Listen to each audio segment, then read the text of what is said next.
नमस्कार दोस्तों, मैं डॉक्टर शिल्पी चौहान एक बार फिर से आपका स्वागत करती हूँ अपने चैनल रियल टॉक विद सक्षम पे। आज हमारे साथ में जुड़ी हुई हैं नागेश्वरी सिंह जी, जो कि एक काउंसलिंग साइकोलॉजिस्ट और करियर कोच हैं। मैडम, हम आपका बहुत-बहुत स्वागत करते हैं। और आज हम जो कम्युनिकेशन करेंगे तो हमारा टॉपिक रहेगा effective communication strategies for parents. और इसमें हम कुछ क्वेश्चन आंसर्स करेंगे। हम नागेश्वरी जी से जानेंगे कि क्या चीज़ ऐसी होनी चाहिए जो पेरेंट्स को ध्यान रखनी चाहिए एडोलेसेंट से अपने बच्चों से अच्छे से संबंध बनाए रखने के लिए। तो नागेश्वरी जी, एक बार फिर से आपका बहुत-बहुत स्वागत है हमारे चैनल पर। थैंक यू डॉक्टर शिल्पी चौहान, मुझे आज इनवाइट करने के लिए। ये बहुत ही इम्पोर्टेंट टॉपिक है जिसके बारे में अक्सर पेरेंट्स बात करना भूल जाते हैं अपने बच्चों से, और उसकी वजह से बच्चों में और परिवार में कई तरह की परेशानियां आनी शुरू हो जाती हैं।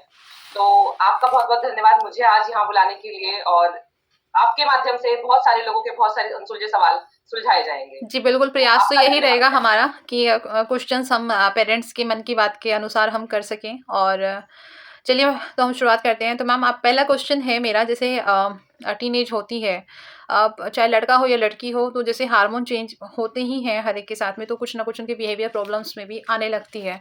लेकिन कुछ पेरेंट्स होते हैं कि उसको अच्छे से मैनेज कर लेते हैं, लेकिन कुछ पेरेंट्स ऐसे हैं जो अच्छे से मैनेज नहीं कर पाते हैं और प्रॉब्लम क्रिएट होने लगती हैं, जिससे कि टीनेजर्स और पेरेंट्स के बीच में जो एक अच्छा रिलेशनशिप होना चाहिए वो कहीं न कहीं ख़राब होने लगता है। तो क्या पेरेंट्स को ऐसा करना चाहिए जिससे कि उनकी रिलेशनशिप अच्छा बना रहे?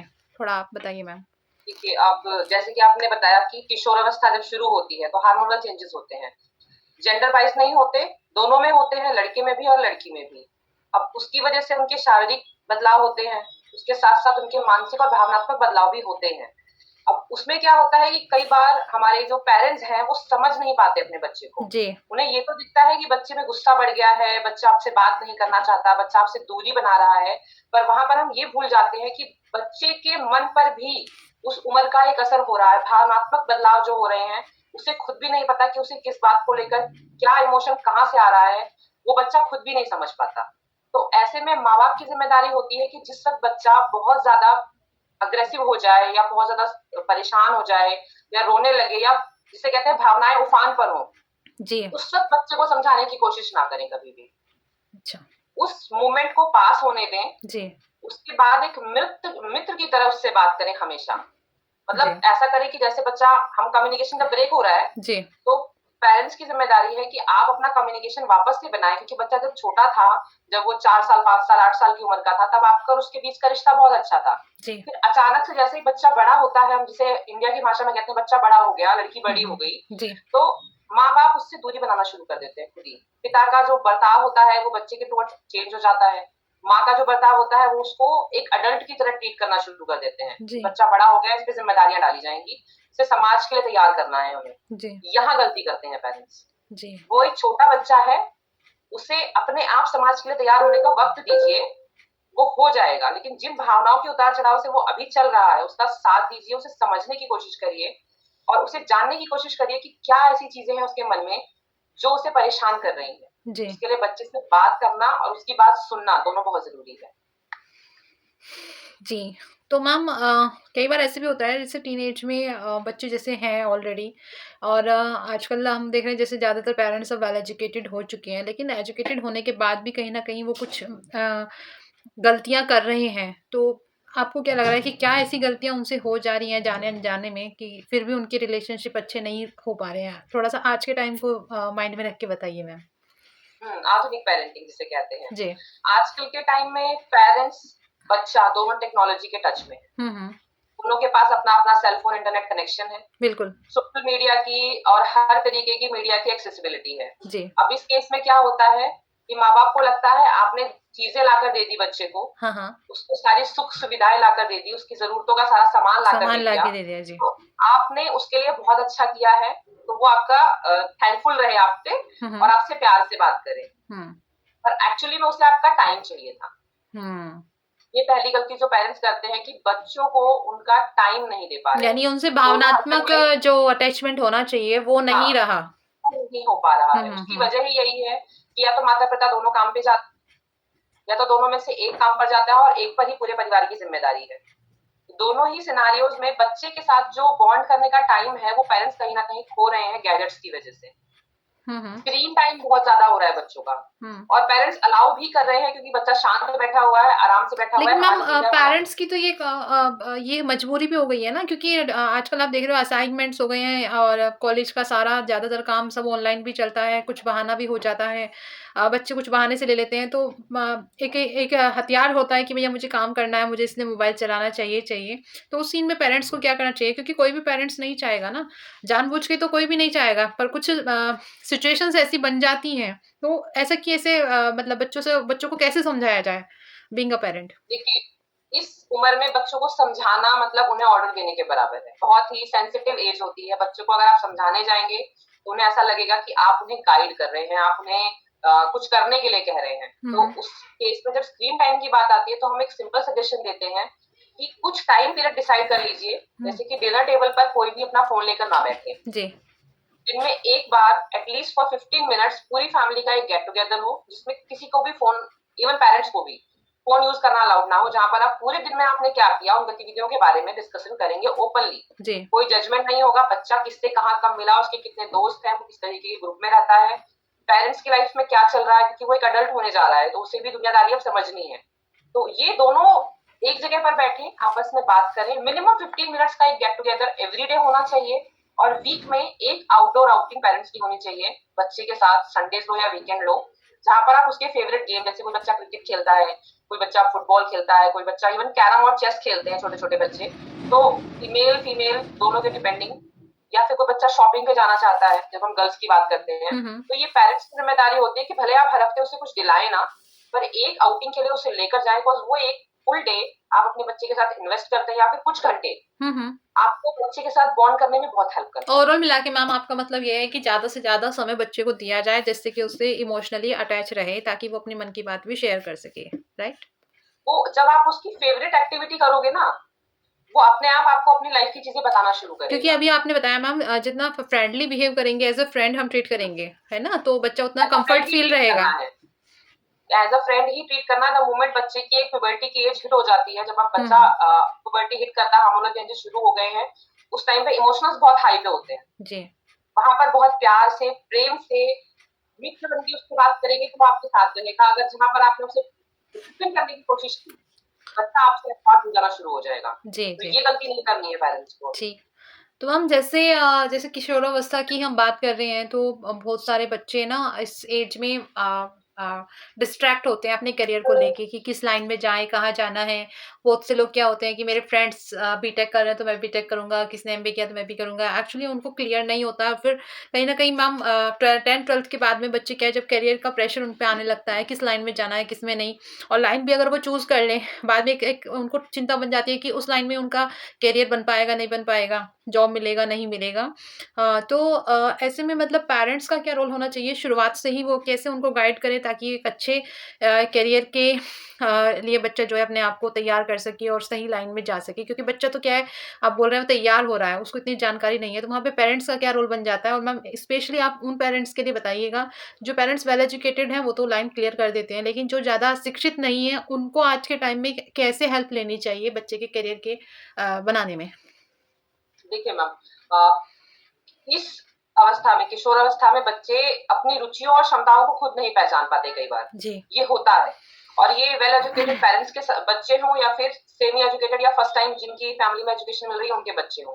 हुँ, कभी पेरेंट्स की ये रह जाती है कि दोनों ही केसेस में या तो आप बच्चे को पूरी छूट दे देते हैं कि जी। आपको जो करना है आप कर लीजिए, या तो फिर आप उस पे नियम कानून लगाते हैं कि आप एक वेल सेटल्ड जॉब के लिए ही जाइए, या फिर आप एक वेल सेटल्ड कोर्स कीजिए जिसके बाद आपको एक गवर्नमेंट जॉब या एक फुल्ली फ्लेज प्राइवेट जॉब मिल जाए, जी। हाईली पे वाली। जी। बच्चे की जो खुद की क्षमताएं हैं कि वो मेंटली उस जॉब को करने के लिए तैयार है कि नहीं, जी। कई बार पेरेंट्स इसे बिल्कुल ही इग्नोर कर देते हैं। हुँ, हुँ। एक टॉपर है बच्चा, मानती हूँ, केस सिनेरियो लीजिए, एक बच्चा टॉपर है अपनी क्लास का, 10th क्लास का, उसे पेरेंट्स साइंस लेने के लिए या कॉमर्स लेने के लिए फोर्स करते हैं। हुँ, हुँ। तुम पढ़ाई में बहुत अच्छे हो, तुम्हारा आगे जाके फ्यूचर बहुत ब्राइट हो जाएगा, ये पेरेंट्स का प्रेशराइजेशन होता है, दबाव डालते हैं पेरेंट्स बच्चे पे। जी। लेकिन बच्चे का जो रुझान है वो खेल की तरफ है, या किसी ऐसे कोर्स की तरफ है, जैसे उसको होटल मैनेजमेंट करना है, उसको नहीं करना है सीए, तो उसको जानने के लिए पेरेंट्स को पहली बात तो बच्चे से कनेक्ट करना पड़ेगा। दूसरी बात, उसकी चॉइस जो भी बच्चा आपको बताता है उसे एड्रेस हमेशा करें। बच्चा अगर आपसे कहता है वो ये चीज बनना चाहता है, तो हाँ आप ये बनना चाहते हो, पर आप क्यों बनना चाहते हो, जी। खुद उससे पूछें, उसे बताएं। उसके बाद पहले बच्चे से पूछो, उसका सुनो, वो क्यों करना चाहता है करियर चॉइस। जी। उसके बाद उसे गाइड करो कि अच्छा आप अगर ये पढ़ाई करोगे तो आपको आपको क्या लगता है कि ये पढ़ाई करने के तुरंत बाद आपकी इतनी अच्छी पेड की नौकरी लग जाएगी। तो वो आपको जाहिर सी बात है बताएगा कि हाँ मेरे फ्रेंड ने बताया है, या उसके बड़े भाई ने बताया है कि आप एक कोर्स कर लो, उसके बाद आपकी 2 लाख 4 लाख 5 लाख की नौकरी फिक्स हो जाएगी। एग्जैक्टली। तो उसको रियल केस सिनेरियो बताओ कि भैया ऐसा नहीं है कि आपने सिर्फ एमबीए कर ली तो आपकी नौकरी लग जाएगी, पक्की हो जाएगी। आपके जैसे लाखों लोग इस टाइम पे एमबीए कर रहे हैं, उसके लिए आपकी रैंक हाई होनी चाहिए। जब आपको कॉलेज से प्लेसमेंट मिलेगा, आपको इतने घंटे तक एवरीडे पढ़ाई करनी पड़ेगी, इतनी किताबें आपको पढ़नी पड़ेंगी। बच्चे को बिल्कुल बैठाकर रियल केस सिनेरियो बताइए। और अगर आप नहीं बता पा रहे हैं तो किसी एक्सपर्ट की, काउंसलर की या करियर कोच की सलाह लीजिए। अगर आपको लगता है कि आपका बच्चा ट्रैक पे नहीं है और आप नहीं समझा पा रहे हैं, तो उसे छोड़ देने की गलती मत करिए, क्योंकि यही टाइम है बच्चे का करियर बनने का और बिगड़ने का। जी। एक बार उन्होंने ग्रेजुएशन कर ली, मास्टर्स कर ली, फिर वो वापस से टाइम दोबारा से इन्वेस्ट करके सेम कोर्सेज रिपीट नहीं कर पाएंगे। तो बच्चे को बैठाकर समझाना कि भाई आपने जो कोर्स चूज किया उसमें इतनी मेहनत लगेगी, इतना एफर्ट लगेगा। जब आपको एक अच्छा पे स्केल चाहिए, तो आपके जैसे 20 बच्चे आपकी क्लास में पढ़ रहे हैं, सबका पैकेज 2 लाख का, 4 लाख का, 50 लाख का नहीं लगेगा। जी। कंपनियां उसको लेकर जाएंगी जो टॉप पर है, जो बिल्कुल एक्सट्रीम अच्छे रैंक लेकर आया हुआ है। बिल्कुल। तो ये बच्चे को रियलाइज करवाना इस एज में बहुत जरूरी है कि बिना मेहनत के कोई फल नहीं मिलता। जी। आप भले ही अपनी मर्जी का करियर चूज करिए, पर आप ये जान लीजिए कि आपको इतनी मेहनत करनी पड़ेगी उसमें। जी बिल्कुल। और ये पेरेंट्स दोनों, सेमी एजुकेटेड और एजुकेटेड, दोनों को ही बच्चे को एजुकेट कराना पड़ेगा इस चीज से। अगर आप खुद नहीं करा पा रहे हैं, आपको खुद नहीं पता उस चीज के बारे में, आप एक्सपर्ट की सलाह लीजिए हमेशा। जी। ठीक है मैम। अब आगे हमारा अगला क्वेश्चन ये है कि जैसे बच्चे यंग होते हैं इस एज में, थोड़ा हार्मोन चेंज तो होता ही है, और कुछ बच्चे क्या है इतने ज़्यादा मतलब उसको टैकल नहीं कर पाते हैं। हार्मोन जब एक तरह से बॉम्ब ब्लास्ट होता रहता है उनकी बॉडी के अंदर। होता है ना, बिल्कुल तो होता है। ऐसे में मैम क्या होता है कि कुछ बच्चे तो होते हैं जो अपनी फैमिली, जॉइंट फैमिली में रहते हैं, तो उन सब चीज़ों को शुरू से देखते हैं, तो कुछ तो देख के ही समझ जाते हैं। कुछ होते हैं ना कि कैचिंग पावर अच्छी होती है, बहुत सारे बच्चे समझ जाते हैं, बहुत सारे बच्चे नहीं समझ पाते हैं। तो कहीं न कहीं वो सेक्सुअल अब्यूज़ के चपेट में आ जाते हैं बच्चे। तो ऐसे में एज़ अ पैरेंट उनको कैसे शिक्षित करना चाहिए? वैसे आजकल तो काफ़ी शुरुआत से ही अब अवेयरनेस क्रिएट हो चुकी है। छोटे से ही एज ग्रुप से ही बच्चों को काफ़ी अब गुड टच, बैड टच के लिए अवेयर कर रहे हैं। लेकिन एज़ अ पैरेंट जैसे आपने बताया, बीइंग अ फ्रेंड अगर उनसे बिहेव करते हैं, तो उस टाइम पे क्या बच्चों को सिखाना चाहिए कुछ इन सब चीज़ों के बारे में, यदि वो बड़े हो जाते हैं? कैसे उनको मतलब सेफ रखने के लिए वो शिक्षित करें अपने बच्चों को? देखिए, सबसे पहली चीज तो है कि जब अगर आपके बच्चे के साथ आपका बॉन्ड बहुत अच्छा है, अगर आप उससे बातें कर पा रहे हैं खुलकर, वो आपको बता रहा है कि वो किसी इंसान के टुवर्ड्स अट्रैक्टेड है,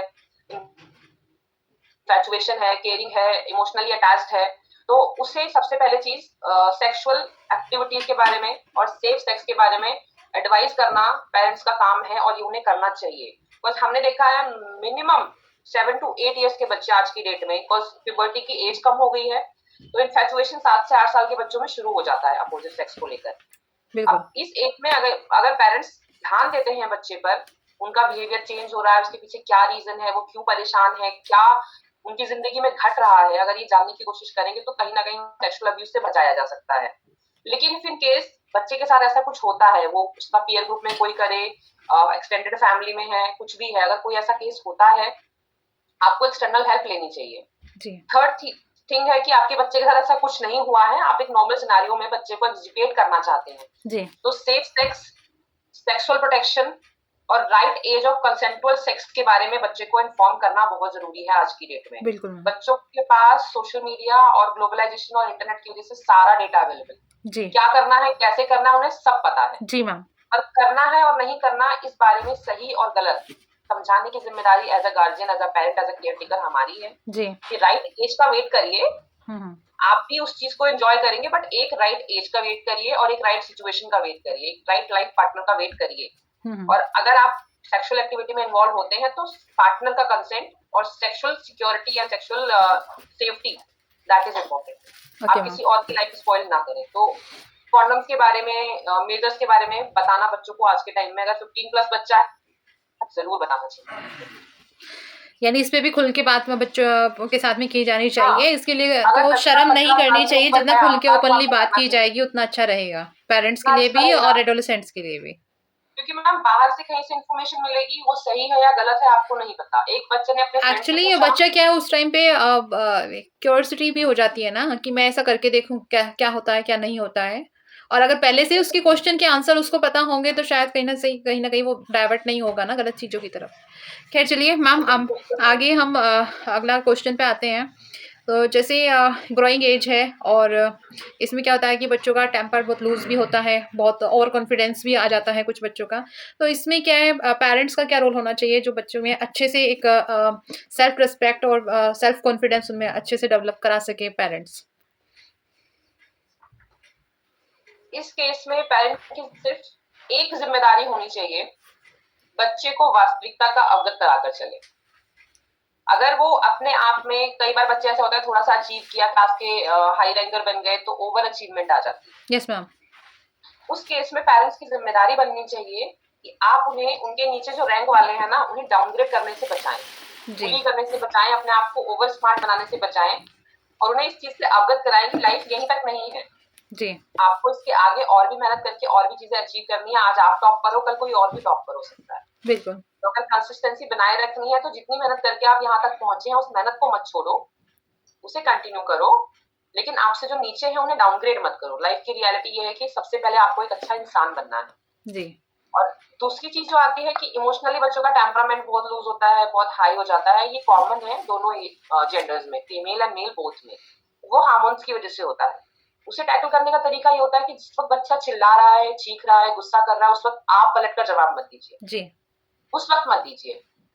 उस गुस्से को ठंडा होने दीजिए, थोड़ा टाइम लीजिए, कभी कभी 1 घंटा, कभी 2 घंटा, कभी 1 दिन या 2 दिन, उस टॉपिक को लेकिन छोड़ना नहीं है कभी भी।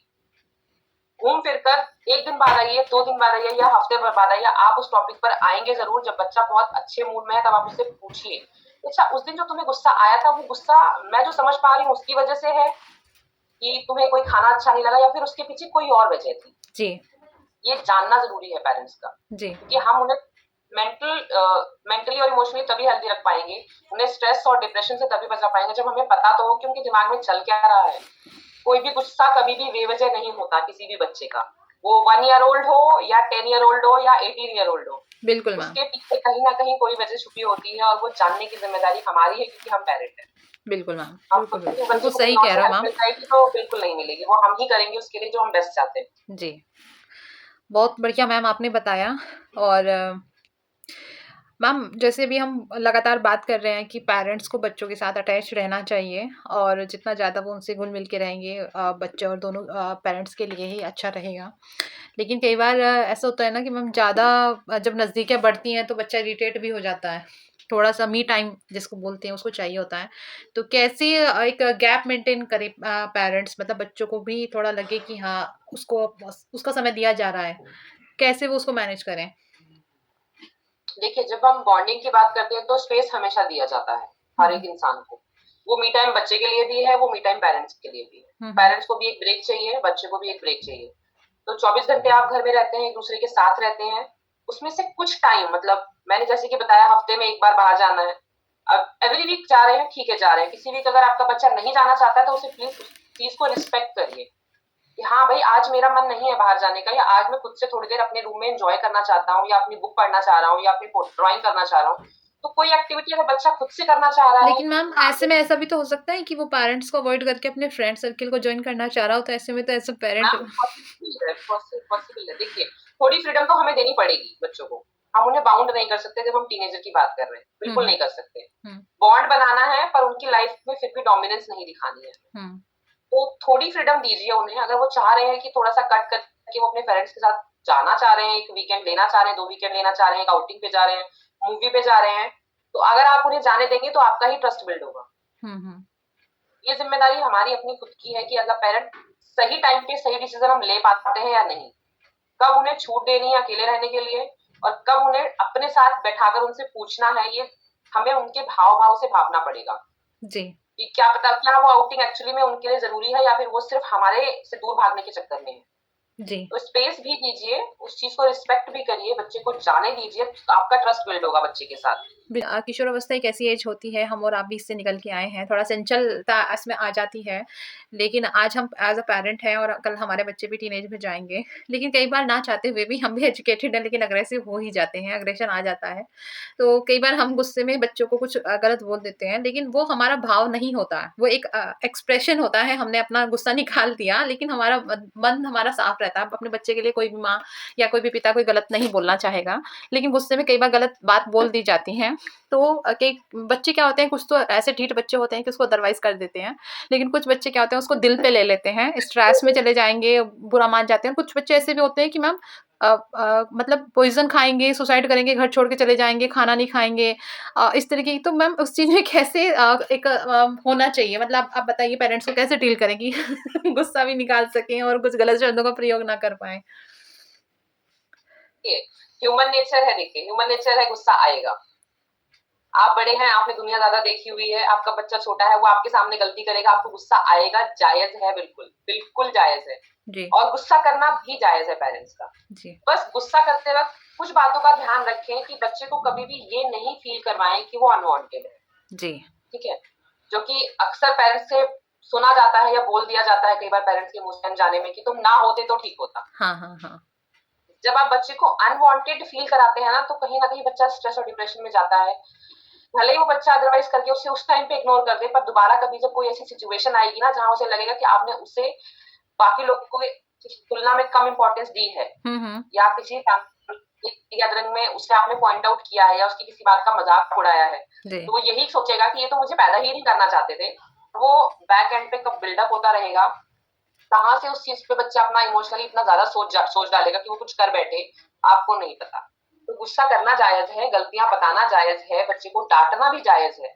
शब्दों का चुनाव बहुत सही तरीके से रखें, और जब बात करें बच्चे से तो आपका लहजा करने का वो ऐसा ना हो कि आप अपने बच्चे से नहीं किसी और के बच्चे से बात कर रहे हैं। ऐसा नहीं फील होना चाहिए बच्चे को।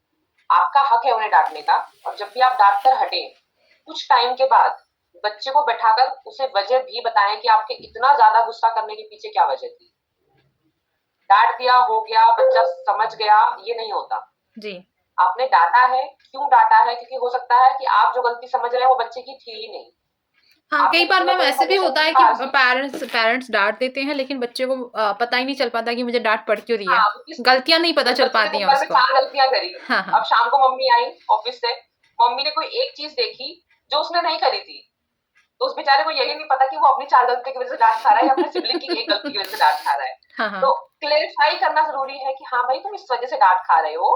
और ये डांट खाने, भले उस टाइम पे गुस्सा आया, बाहर से आए थे, परेशान थे, फ्रस्ट्रेटेड थे, ऑफिस में कुछ हुआ था, ट्रैफिक में फंसे हुए थे, खाना बनाने में लेट हो रहा है। अभी फीमेल के साथ ये होता है कि बहुत ज्यादा वर्क प्रेशर की वजह से वो परेशान रहती हैं।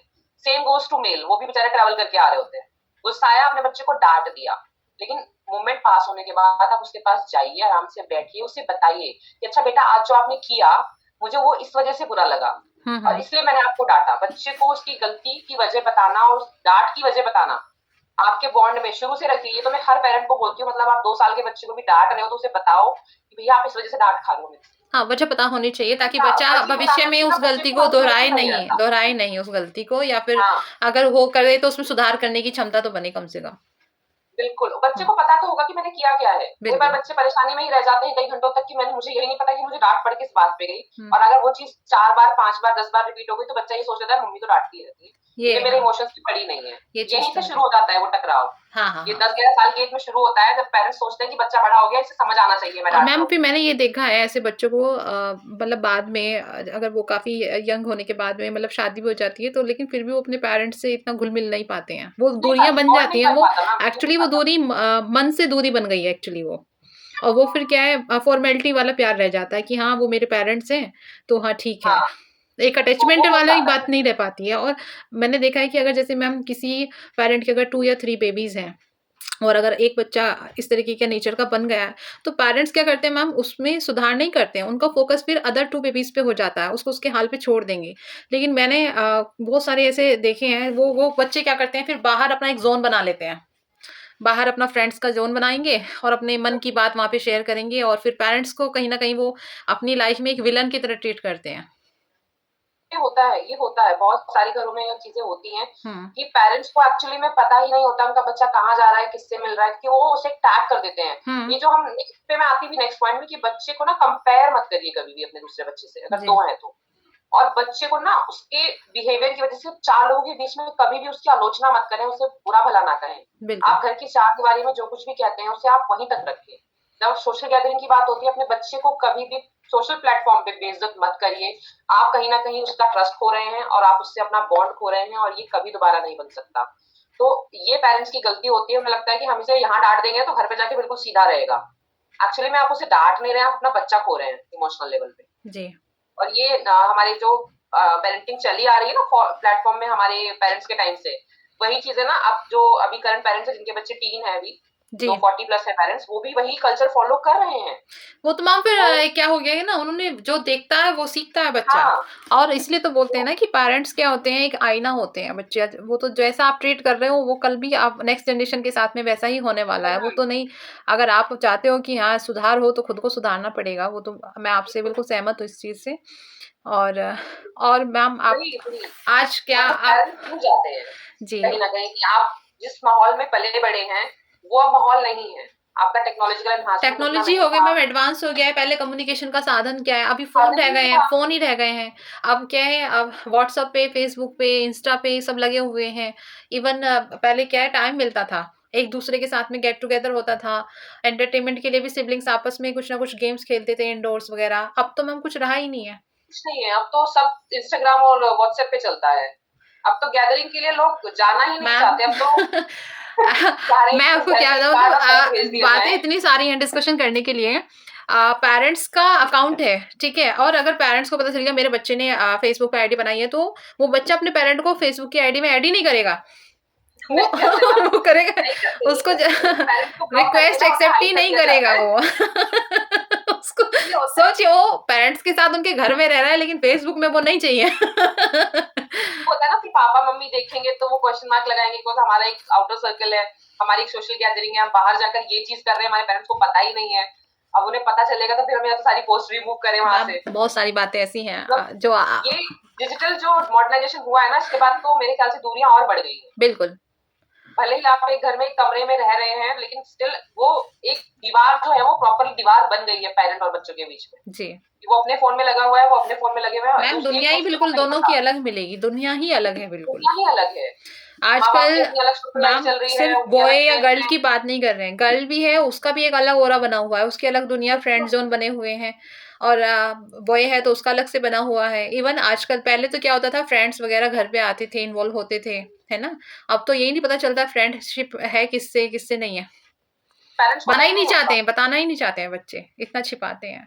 खैर चलिए, आपने बताया है कि यदि बच्चे के साथ में जितना इन्वॉल्व करके रहेंगे तो हो सकता है आ, देखिए, जितना ज्यादा आप अपने बच्चे को टाइम देंगे, इमोशनली इन्वॉल्व होना, टाइम देने का मतलब है बच्चे के साथ इमोशनली इन्वॉल्व हुई है, बात करिए, उनसे बॉन्ड बनाने की कोशिश करिए, उतना आपका बच्चा सोसाइटी में इस टाइम सेफ है। जी। वरना आपको नहीं पता उसके साथ कोई साइबर बुलिंग होती है, आपको नहीं पता चलेगा। जी। आजकल साइबर बुलिंग तो बहुत बढ़ गई बहुत है, छोटे स्कैम छोटे चल रहा बच्चों है के मैम, साथ हो बच्चे रही है। देखा है, अभी आपने भी तो देखा होगा, काफी फेसबुक पे वीडियो चलती बहुत रहती हैं बहुत कि एआई की मदद से आपके बच्चे का फोटो क्रिएट हो जाएगा, उसको जी। सर्कुलेट कर देंगे किसी नॉन कन्वेंशनल साइट पर, और उसको फिर बुली किया जाएगा, ब्लैकमेल किया जाएगा। मैम आज तो के दौर में तो आपको पेरेंट्स जानना को बहुत भी अवेयर जरूरी है, होना बहुत जरूरी है, क्योंकि इतनी एडवांस बहुत ज्यादा। टेक्नोलॉजी हो गई है आजकल। हो सकता है मैं और आप आज बात कर रहे हैं, कल कुछ फिर नया आ जाएगा, है ना, तो अपने को भी अपडेट रखना जरूरी है। मतलब आप यहाँ मुझसे बात कर रहे हैं, आप या आपकी स्क्रीनशॉट लेकर आपकी फोटो को कहीं और चिपकाकर उसका कुछ और बनाकर, जी। कल आपको मेल आ सकता है कि मैं आपको यहाँ पे देखा गया है और हम आपको ब्लैकमेल करेंगे, I need that much of money, या फिर आप हमारे लिए ये करो। ये तो मैम बहुत आम हो गया एआई है। की मदद से तो कॉमन है आज की जी। डेट में, जी। तो पेरेंट्स को बहुत ज्यादा अवेयर होने की जरूरत है, बिकॉज डिजिटलाइजेशन जितना अच्छा है उतना ही बुरा भी हो रहा है बच्चों जी। के साथ। जी। और सबसे ज्यादा बच्चे ही टारगेट बनते हैं, क्योंकि वो बहुत भोले हैं, उन्हें पता नहीं है चीजें, वो फंस जाते हैं बहुत जल्दी इन चीजों में। चलिए मैम, आज आपने हमें बहुत अच्छा विचार विमर्श हुआ है हमारा आज पेरेंटिंग अरे और मैम, आपकी एडोलेसेंट आपके लिए पर आपको धन्यवाद देंगे, आपने हमें बुलाया यहाँ। ये टॉपिक तो बहुत लोग डिस्कस करना चाहते हैं पर करते नहीं है ओपनली, कि कहाँ जाएं, किससे पूछें, क्या बात करें, पर इस टॉपिक पे बहुत बात होने की जरूरत है। जी। जी। बहुत लोगों को साथ जुड़ के समझने की और समझाने की जरूरत है इस पर, क्योंकि कहीं ना कहीं परिवार अपना महत्व खो रहा है। जी। जी। जो परिवार होता है ना, कि माँ बाप हैं, बच्चे हैं, साथ बैठते हैं, हंसते खेलते हैं, एक परिवार होता है, परिवार अपना महत्व खो रहा है कहीं ना कहीं। बिल्कुल मैम। और वो हमारी ह्यूमन रेस के लिए कहीं न कहीं डेंजरस होने वाला है आगे जी, जाके, जी। कि माहौल बदल रहा है। बिल्कुल मैम और हम प्रयास करेंगे अपने चैनल के माध्यम से और ज़्यादा से ज़्यादा हम इस टॉपिक पर बात कर सकें और अपनी चर्चा को आगे बढ़ा सकें। नागेश्वरी जी, आपने बहुत अच्छा विचार-विमर्श हमारे साथ में किया है, एज़ अ पैरेंट और एज़ एडोलेसेंट किन-किन बातों को हमें ध्यान में रखना चाहिए और हम आपसे रिक्वेस्ट करेंगे कि इस प्रकार के सेशन के लिए आप हमारे चैनल पर उपस्थित होती रहें और चर्चा का आनंद इसी तरीके से हमें देती रहें और आज की चर्चा के लिए आपका बहुत-बहुत धन्यवाद।